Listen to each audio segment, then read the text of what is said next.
coach, je suis Yougos. Depuis la... Alors ma coach, je suis Yougos. Depuis j'essaie de te joindre, j'y arrive pas. C'est l'émission de Yougos aujourd'hui. Aujourd'hui là, non, c'est pas Yougos, mais aujourd'hui, il y a eu la chance, tu m'as répondu. Il y a une histoire.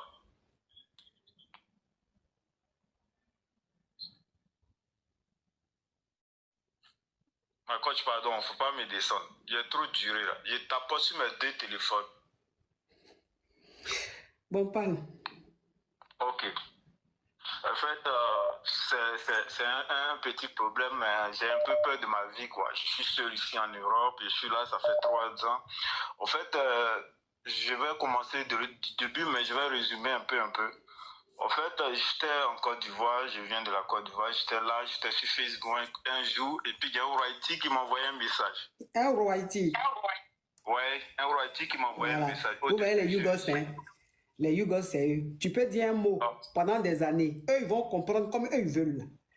Toujours, je dis Ouaïti. Lui, il dit Ouaïti. Ça, c'est les Yougos, c'est comme ça, ils sont. Ils font ce qu'ils veulent, en fait. Eux, ils font ce qu'ils veulent. Oui, donc, il y a un Ouaïti qui t'a contacté. Ouais, le Ouaïti, au début, moi, je voulais pas répondre, mais après, il m'a écrit, il m'a envoyé un message pour me dire, oh, il veut parler avec moi. Ok, moi, je suis allé dire à un pote, j'avais un ami sûr. Donc, cet ami m'a dit, mais il faut parler avec lui, on va voir ce qu'il veut. Et là, il a commencé à me parler des choses, voilà, ce que tu connais là. Donc, mon ami a dit, ah, il est de l'autre côté, toi, tu es ici. Faut parler avec lui. Et moi, j'ai suivi, quoi. Au début, j'étais énervé, mais je parlais avec lui. La même année, le Ouaïti est venu me voir et en Côte d'Ivoire là-bas. Donc, du coup, on a passé un moment ensemble. Et il a envoyé une valise d'habits, des chaussures. En tout cas, on était... La première soirée, quand je suis allé le rencontrer, on est parti dans l'appartement. Tout était là dans la valise. Il y avait tout. Il y a l'impression qu'il avait pris ma mesure, quoi, les chaussures. Donc du coup, je suis resté là, il a cédé, quoi. On a fait la chose là, ce que tu connais. À la base, tu n'es pas où bien. Non. Au début, même, c'est mon pote qui m'a chose, comment on l'appelle?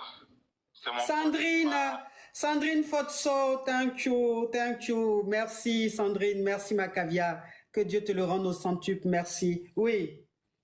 Donc ma coach, quand le Ouraïti, il a fait un mois avec moi, donc d'après lui, il a aimé, il a apprécié, donc il m'a proposé que non, il pouvait faire les papiers pour que je vienne là-bas. Bon, je viens ici, je suis là maintenant. Je viens ici.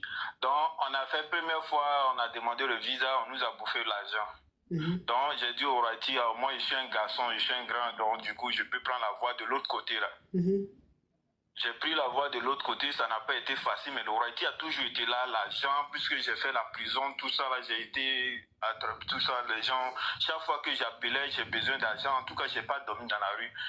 J'ai connu la souffrance, tout ça, mon courage m'a envoyé, mais j'ai pas connu, parce que le Ouraïti, il était toujours là, il envoyait de l'argent à chaque fois. Et là, quand je suis arrivé, Dieu merci, ça m'a pris au moins 1 an et demi sur la route. Ça n'a pas été facile. Donc, tu as fait Beaux-Arts? Ouais, voilà, c'est ce que j'ai fait. J'ai fait Beaux-Arts. Donc, quand je suis arrivé, le Roiti, il est venu me chercher, on est venu ensemble. On allait chez lui. Bon, je ne vais pas dire le nom du pays. Non, faut pas dire. Chez lui. On allait chez lui. Ma coach, au fait, c'est là que j'ai senti que vraiment j'étais déjà là. Bon, on faisait, chaque fois on était dedans, donc quand on sortait dans la rue. Mais vous étiez dedans là, c'était toi le Moro ou bien c'était toi la Go? C'est moi le Moro. Ok. Et le Roiti voulait que je l'attrape main dans main, bras dans bras. Il voulait qu'on s'embrasse. Tu vois, non, les choses qu'on fait dans la rue, on s'embrasse. Donc moi j'ai un peu ma mentalité africaine, tout ça là, donc du coup chez nous en Afrique c'est pas faisable. Tu vois, on peut pas faire ça dans la rue. Et moi j'ai appelé mon pote, j'ai dit à mon pote, ah là moi je me sens déjà dans un couple de ce que tu vois là. Dans le Ouraïti, moi j'ai dit à Ouraïti, ok, je vais aller demander l'asile. Le Ouraïti a dit non. On va commencer, il a appelé son avocat et il a commencé à faire les démarches. Au fait, c'est un chef d'entreprise, au fait. Il avait son bureau, il avait préparé mon bureau, tout. Donc,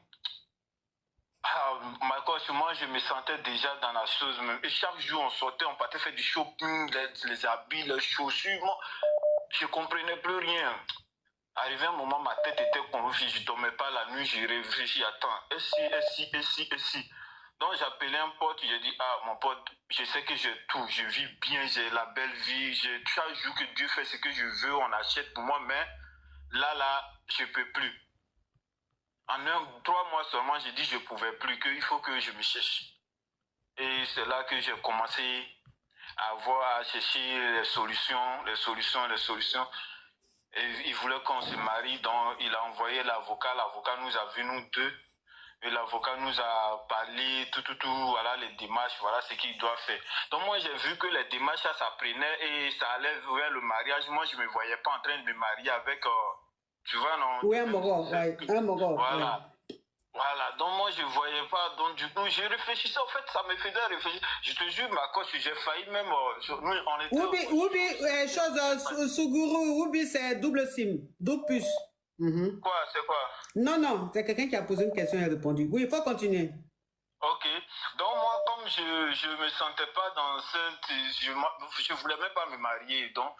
J'ai appelé un ami, mon ami m'a dit, ah, tu es grand garçon, si tu sais que ça t'arrange pas, c'est pas une histoire parce que c'est à vie. Ok, donc après vous êtes marié ou pas?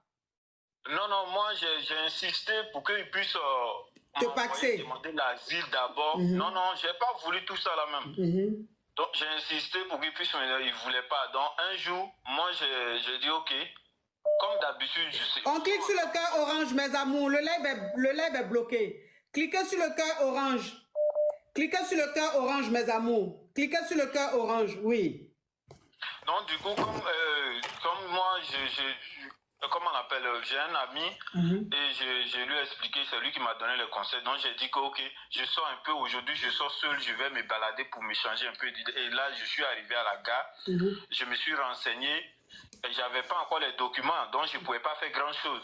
J'avais 200 € sur moi et il y a une dame, je suis tombé sur elle. La dame m'a dit que non, moi je peux te faire venir en France où je suis maintenant.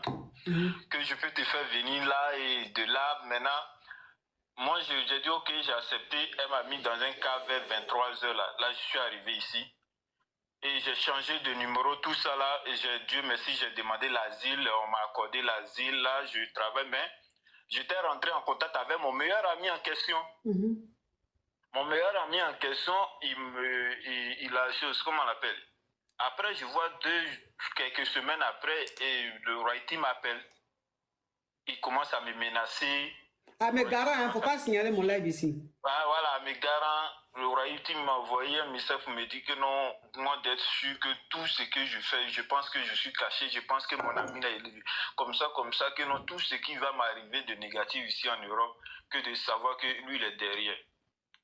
Que lui, il sait où je suis, il attend juste le bon moment. Donc là, je suis un peu, j'ai peur, ça fait que je me suis déconnecté sur les réseaux sociaux. Bon, j'ai des comptes, mais c'est pas mon nom, tu vois, c'est le faux compte. Et donc, du coup, là, j'étais tranquille, je souriais parce que je dis que tout va bien, je travaille, j'ai mon appartement, je paye mes impôts maintenant. Et là, il y a les menaces derrière moi. Donc, les garants, mon frère, il ne faut pas signaler mon live ici, ça ne m'arrange pas. Mes garants, pardon, désolé, ma coach. Et mes garants, tout ça là, donc je ne sais pas si je dois aller voir un avocat pour expliquer, mais pourtant, l'asile que j'ai demandé, je n'ai même pas dit son nom dedans, je n'ai même pas mentionné tout ça là. Est-ce que je ne vais pas avoir des problèmes? Non, tu ne vas pas avoir des problèmes. Tu ne vas pas avoir des problèmes. Aujourd'hui, si tu n'es pas avec lui, c'est parce que toi-même, tu n'étais pas comme ça. Tu as peut-être fait ça pour pouvoir venir sur le bang. Maintenant que tu es arrivé sur le bang, tu ne te vois pas continuer tout le temps dans ça. Maintenant, si tu as gagné temps, lui, maintenant, quand il t'a payé, mais tu te dis, tu as changé de numéro là. Lui, comment il fait pour te joindre? C'est ça que je dis là. C'est mon meilleur ami en question qui m'avait encouragé de parler avec lui là. Ah, c'est lui qui a donné ton numéro, ton nouveau numéro au gars. Là, je te jure que ma coach, ils sont partis même, ils ont appelé ma maman, tout ça là. Et il a appelé ma maman pour expliquer. J'ai dit à ma maman, c'est faux, je ne suis pas Oubi, il est malade. Quand je suis arrivé ici, là, il veut qu'il soit Oubi, donc c'est pourquoi j'ai fui. Donc elle, je l'ai mis en confiance. Ils ont cherché, jusqu'à même, ils ont appelé mes grands soeurs pour dire que non, ils veulent mon numéro, tout ça là. Donc aujourd'hui, c'est quoi ta question? Aujourd'hui, ma question, c'est que avec ces garants-là, est-ce que je dois voir un avocat pour lui en parler ou bien je reste comme ça, Oui. je n'ai rien créé. Oui, Là, tu dois même pas même voir un avocat, tu dois aller porter plainte. Parce que si tu as les preuves, parce que si tu as les preuves, voilà, donc les messages que tu as et tout, tu vas à la police, tu portes plainte, tu dis que tu te sens menacé et que tu sens que ta vie est en danger. Et donc, ils vont te demander qui te garant, tu soupçonnes qui ou même tu penses à qui et tout, et tu donnes le nom du monsieur. mais pourtant, la personne, c'est pas dans le même pays, au fait. J'ai dit, s'il te plaît, tu peux être ici et puis porter plainte à quelqu'un qui est en Europe. Ok. Voilà. Il y a un crabe qui a déjà une petite fille, une petite étudiante au bois de Boulogne, la semaine passée ou même la semaine passée là. Un crabe criquet. Il a fui, il a pris 4 banquettes de la petite fille, il a fini déjà la petite fille là au bois de Boulogne. Il a pris 4 banquettes de la petite fille, il a retiré l'argent. Il est parti en Suisse, à Genève. Étant à Genève, là-bas, ils l'ont attrapé. Donc, ça te dire que quand tu portes plainte, là, on peut attraper la personne. On peut résoudre le problème. Ce n'est pas un problème. Toi, maintenant, comme il t'envoie des trucs que tu as les preuves, tu vas à la police, tu portes plainte. Comme ça, demain, s'il y a quoi que ce soit, au moins, on sait que tu as porté plainte. Tu as le droit. Tu es un être humain, tu as des droits.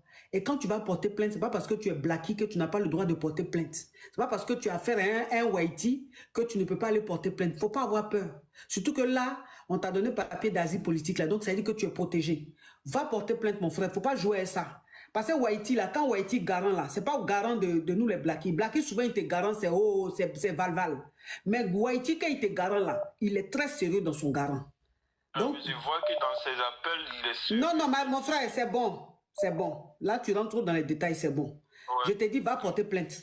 Tu as compris? Ok, ma coche. Merci, ma coche. Au revoir.